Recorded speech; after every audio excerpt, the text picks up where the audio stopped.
Bismillahirrahmanirrahim, të nderuar dëgjues dhe shikues, paqja, mirësia dhe begatia e Allahut xhalla xhelaluhu qoftë mbi ju. Islami është feja e moraleve të larta. Profeti Muhammed alayhi salatu wassalam erdhi si përsosës i moraleve të larta. Gjithashtu dhe besimtarët që ecin në këtë rrugë, synojnë që të përmirësojnë veten e tyre. Një nga këto morale të veçanta për cilin do të flasim sot është altruizmi. Ndryshe në gjuhën arabe quhet ithash. Për të na flet Kurani, na flet profeti Muhammed alayhi salatu wassalam, por e shohim të mishëruar edhe në jetën e sahabëve të nderuar.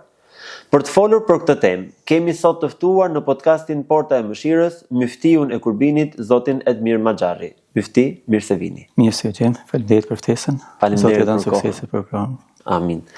Mufti, menjëherë do nisim me përkufizimin e itharit. Në shqip është altruizëm, po sikur mbetet pak e thatë, pra gjuha arabe ndoshta jep një dimension më të gjerë këtij morali kaq të madh dhe çfarë vendi ze në jetën e besimtarit, le të themi kjo sjellje apo ky moral, ky virtyt kaq i lartë. Para se të flasim për përkufizimin e itharit, na duhet ta shohim edhe në aspektin psikologjik se si janë qasur psikologët, në aspektin psikologjik të saj, ku kanë thënë që instinkti i mbijetesës tek njeriu është shumë i fortë, dhe ato kanë folur dhe kanë thënë në aspektin e mbijetesës, sikur është Thomas Hobbes, i cili ka thënë që njeriu kur ka përshkruar si qenie, është një qenie të cilën në momente krizash kthehet në vetveten e tij dhe i ruan resurset e tij. Por se shoqëria moderne këtë e shtyen akoma më lart, duke shkuar akoma më tutje tek pjesa ku njeriu i thotë të mendoj për vetveten e tij, të kujdeset për vetveten e tij dhe të mos sakrifikohet. Mirë po elhamdulillah na vjen Islami me atë revolucionin moral, i cili këtë instinkt e edukon dhe nuk e mohon, dhe egon e njeriu nuk e shpërfill, por se egon e njeriu e nënshtron drejt Allahut subhanahu wa taala.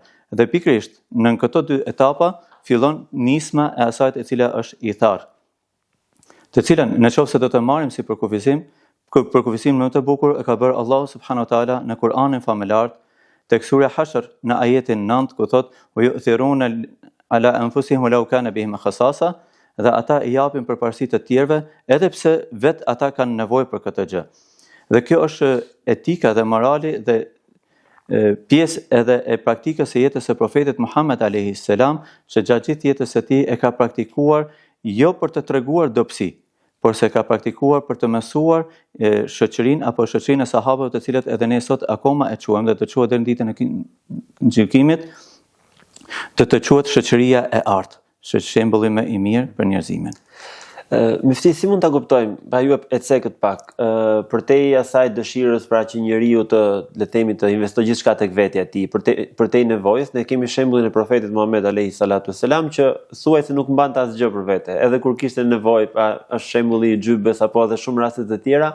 Menjëherë sapo e niste dikush fjalën apo sa kërkonte diçka, profeti ishte menjëherë, le të themi, bujar tej mase. Pra si mund ta kuptojmë këtë shembull dhe si duhet ta perceptojmë ne si besimtar? Si musliman të thjesht. E vërtet, me njëherë na vjen në mendje hadithi i Abdullah ibn Abbasit radhiyallahu anhu, që e përshkruan më së shumti dhe më së bukur profetin Muhammed alayhis salam, ku thotë, profeti Muhammed alayhis salam ishte më bujari në mesin ton dhe nuk krahasoi bujaria e tij, mirë po në muajin e Ramazanit bujaria e tij shtohej akoma më tej dhe nuk kishte limite bujaria e profetit Muhammed alayhis salam. Shembujt për mbi bujarinë e profetit Muhammed alayhis salam apo mbi itharin e profetit Muhammed alayhis salam janë të vazhdueshme në jetën e tij, siç është rasti që e përmendëm, kur profeti Muhammed alayhis salam sapo i kishin dhuruar një rrobë të re dhe e kishte veshur, kur del në xhami për të falur namazin, njëri nga sahabët i thotë: "Ja Rasulullah, sa e bukur kjo rrobë që ke ti, a ma dhuron mua?" Dhe profeti Muhammed alayhis salam, pa hezituar, pa u menduar dy herë, pa nguruar, vetëm e hoqi dhe ja dha, akoma edhe pa shijuar atë veshin e saj, sikur themi ne, në jetën tonë të përditshme dhe në jetën tonë aktuale. Kjo është ithari i profetit Muhammed alayhis salam, me të cilën i edukoi edhe i mësoi edhe sahabët e tij dhe shoqërinë e tij, të cilën ishte në kohën e tij. Mufti, ne në historinë islame kemi një etapë shumë të rëndësishme. Pra epoka ose periudha e hijretit, pra migrimit nga Mekja për në Medinë. Dhe aty është në thonjza edhe kurorëzimi i itharit midis ensarëve dhe muhaxhirëve. Pra mund na shpjegoni pak se si është, le të themi, kjo histori, se si është ky realitet i veçantë i sahabëve që i bëri ata që të ishin me të vërtetë epoka e artë apo epoka e lumturisë? Realisht profeti Muhammed a.s. për të ardhur deri te ky rezultat ka punuar me vite të tëra, jo vetëm me fjalë, sepse edhe ne sot i kemi fjalët e profetit Muhammed a.s. por edhe si shëmbëlltyr në mesin e sahabëve, i cili ishte prezent në to. Profeti Muhammed a.s. u mundua që tek sahabët të ndërtonte apo të përcillte 3 koncepte apo 3 mësime në të cilat do të vinte kurorëzimi i itharit. E para ishte pjesa e asaj të cilët sahabët do të jetonin me iman dhe identiteti i tyre do të ishte imani dhe nuk do të ishte pasuria. Pra nuk do të matesh në aspektin e pasurisë, por se në aspektin e imanit. E dyta është që sahabët do të besoshin fuqishëm tek besimin Allahun subhanahu wa taala se furnizuesi i vetëm që ja sjell rrezikun është Zoti i gjithësisë. Dhe kjo nuk do t'i friksonte ata ndaj asgjë tjetër. Pikërisht këtu është edhe hadithi që transmeton Abu Huraira radhiyallahu anhu, që thotë sadakaja nuk e pakson pasurinë dhe ata e kishin si pjesë të jetesës së tyre. Dhe e treta ishte hadithi profetit Muhammed a.s. që i kishte mësuar për t'ja zhveshur nga zemrat e tyre dashurinë ndaj dynjas, duke i thënë kun fi dunya ka'annaka gharib aw 'abir as-sabil, jeton në dynja sikur një i huaj ose si një kalimtar. Dhe këto 3 pika ishin ata 3 pika të cilat sahabët i përvetësuan dhe kur erdhi çështja e hijretit për të emigruar për në Medinë, atëherë ensarët e Medinës ishin të përgatitur për t'i pritur muhaxhirët e Mekës pa pasur asnjë hezitim për brenda tyre. Dhe jo vetëm kaq, por se pritja e tyre ishte shumë madhështore, ku Zoti i gjithësisë e përshkrua në Kur'anin famëlar me virtyt shumë të bukur. Me atë pjesën më të mirë të tyre, ku thotë dhe kur ata u udhëtuan në mesin e tyre, nuk u gjent në zemrat e tyre asnjë fije zilie. Për atë çfarë ata udhëruan. Pra, njeriu realisht kur të vjen dikush mysafir i thjesht me bomën e art, me bomën e art shumë njerëz ne ngushtohemi se si do t'i presim. E jo më të ndajmë diçka me to, po si se do t'i presim. Ndërsa ensarët nuk e kishin synime vetëm për t'i prit, por se edhe do të tregonin bujarinë e tyre, do të tregonin shenjan e itharit të tyre, duke edhe i ndarë gjërat me muhaxhirët, me vëllezërit e tyre. Përse? Sepse ata kishin kuptuar shumë mirë konceptin se besimtarët janë vëllezër. Ata të cilët Zoti thotë në surën Hujurat, innamal mu'minuna ikhwa, padyshim që besimtarët janë vëllezër dhe ata e kishin përfaqësuar shumë mirë këtë gjë dhe e kishin kaluar përjetësuar në jetën e tyre. Teksa jemi në muajin e Ramazanit, ndjenja si sadakaja, solidariteti, bamirësia, empatia dalin në dukje. Por se kur shohim Kur'anin famëlar, Kur'ani na tregon le të themi 2 dimensione të veçanta kur vjen aspekti i dhurimit. Njëra është kjo që po flasim, i ithari që ke nevojë për vete dhe e jep, pra i jep përparësi tjetrit, dhe tjetra është që të japësh nga ajo që do më shumti. Pra nga ajo që është më e mira, le të themi, jo të japësh atë që të ka tepruar, atë që as nuk e di se ke harruar në një qoshe të shtëpisë, domethënë. Pra, si i mban të gjalla këto ndjenjat e dhurimit, këto ndjenjat e empatisë, solidaritetit, pra nëpërmjet, le të themi, muajit të Ramazanit. E përmendëm hadithin që Abdullah ibn Abbas e tregonte domethënë që profeti Muhammed a.s. në muajin e Ramazanit ishte më bujar. Nuk është se ishte më kot më bujar, por se donte që edhe në mesin e sahabeve të shtohej ky bujari. Edhe në mesin e besimtarëve ku do të jetonin edhe pas shekuj më vonë deri në ditën e Kiametit, ky bujari mos të ngelte vetëm e thatë jashtë Ramazanit, por se të shtohej akoma më tepër në Ramazan, për vetë faktin sepse agjerimi është ajo të cilën e mposht egon e njeriut, e ul epshin e njeriut, e ul ndjenjat e kënaqësisë së njeriut dhe e shton aspektin shpirtëror për t'i kuptuar situatat më mirë në rrethanat e mesit të shoqërisë. Për këtë arsye, profeti Muhammed a.s. kur ka këshilluar rinin në aspektin e martesës, ka thënë kush është i pamartuar në mesin e juaj dhe kanë mundësi për martesë le të martohen, e kush nuk është le të agjerojë, sepse agjerimi e ul egon, e ul intensivitetin e kënaqësisë së dynjas dhe e rrit aspektin e solidaritetit me shoqërinë.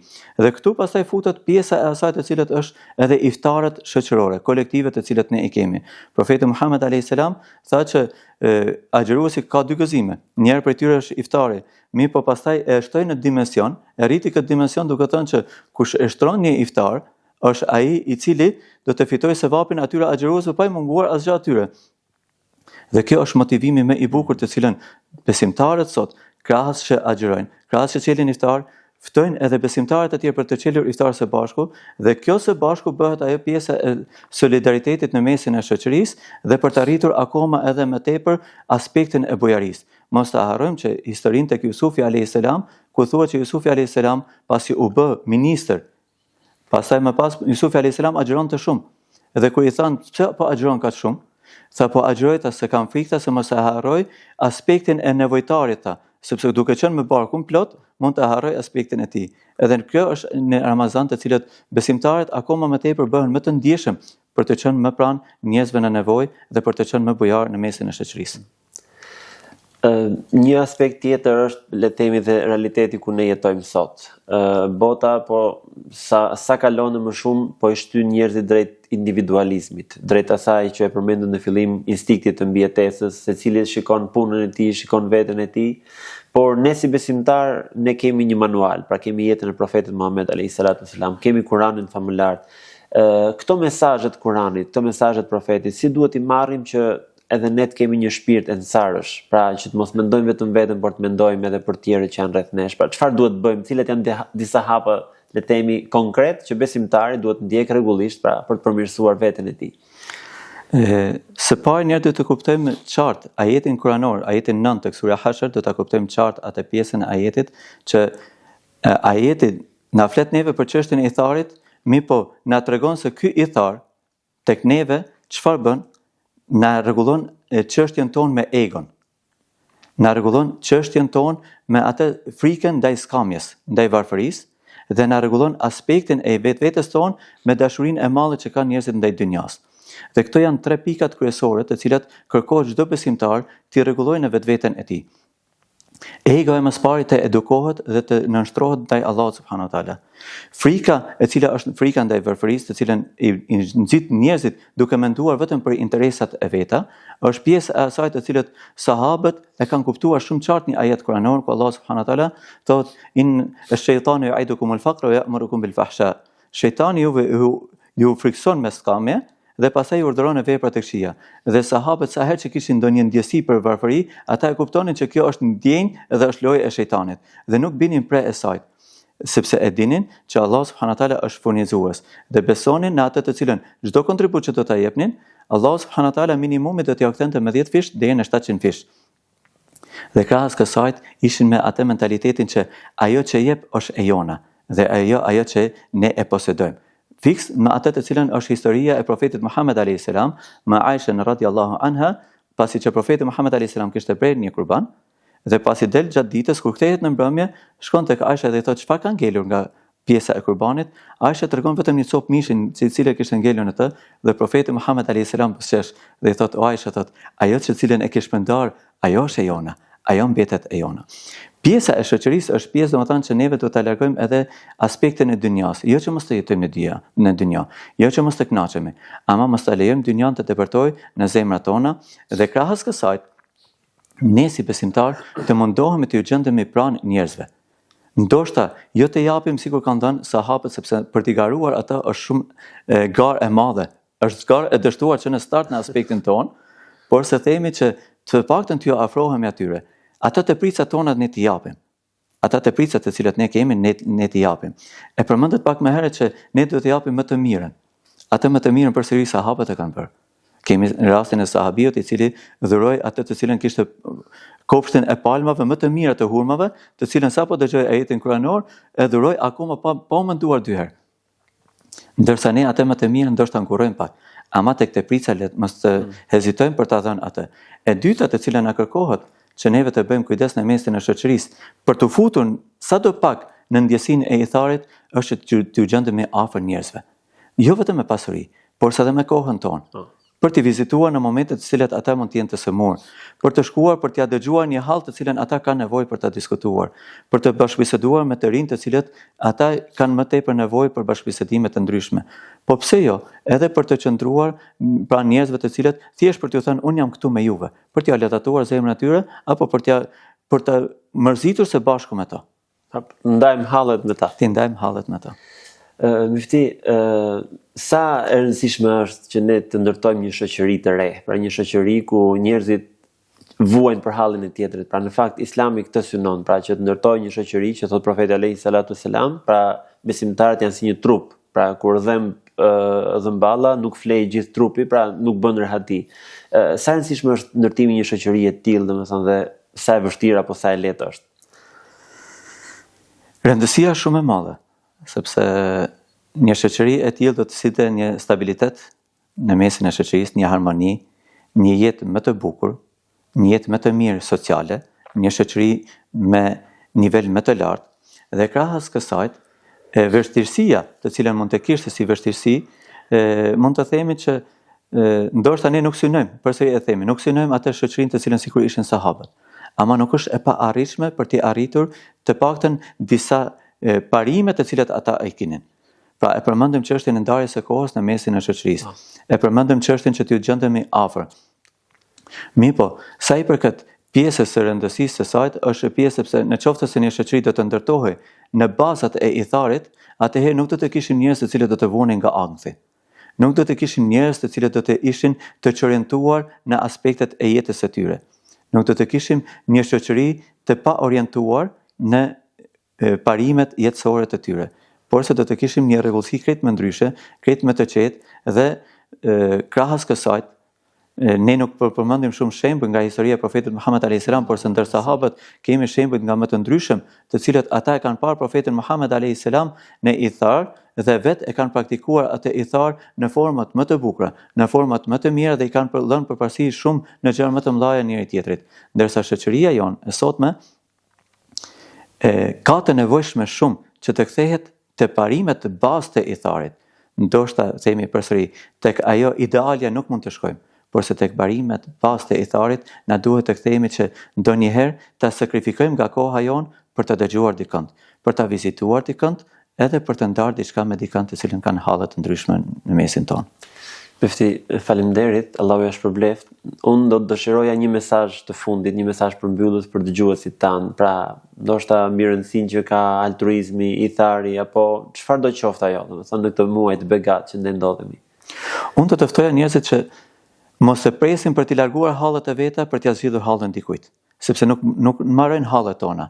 Pra ne mos të zhytemi duke thënë që un kam shumë halle dhe s'kam kohë të merr me hallin tënd. Hallet tona nuk marrën kurrë. As mos të presin për të bërë shumë të pasur për të dhuruar, sepse pasuria jon ndoshta është e pakët, por se nga ajo e pakët ne marrim bereqetin kur e dhurojmë atë. Mos të presin për të qenë të fuqishëm për ta mbështetur dikënd. Por se le të kontribuojmë në këto 3 pika, sepse nuk dihet. Ndoshta është pikërisht kjo mirësi që ne bëjmë tani, që Allah në të ardhmen të na hap dyert e mirësisë akoma dhe më të mëdha. Mos ta marrim itharin si një dobësi, por se ta marrim si një triumf të zemrës ndaj egos dhe të ahiretit ndaj dynjas tonë. Lutim Zotin e gjithësisë që këtë Ramazan ta bëjë një Ramazan ku ne të dalim prej tij më njerëzor, më human, më solidar dhe mos ta harrojmë që një popull i cili jep nuk humbet kurrë. Mufti, Allahu ja shpërbleft. Uroj që të jemi të tillë. Të nderuar dëgjues dhe shikues, kështu kemi arritur në fundin e këtij emisioni. E lut Allahun xhalleshanuhu që ta pranojë agjërimin e kësaj dite dhe veprat e kryera në të, dhe lut Allahun azza wa jall që të na bëjë njerëz më të mirë, siç edhe përmendi Muftiu, që të dalim me gjunahe dhe gabimet falura nga ky muaj i begat. Miru takofshim në emisionet e radhës.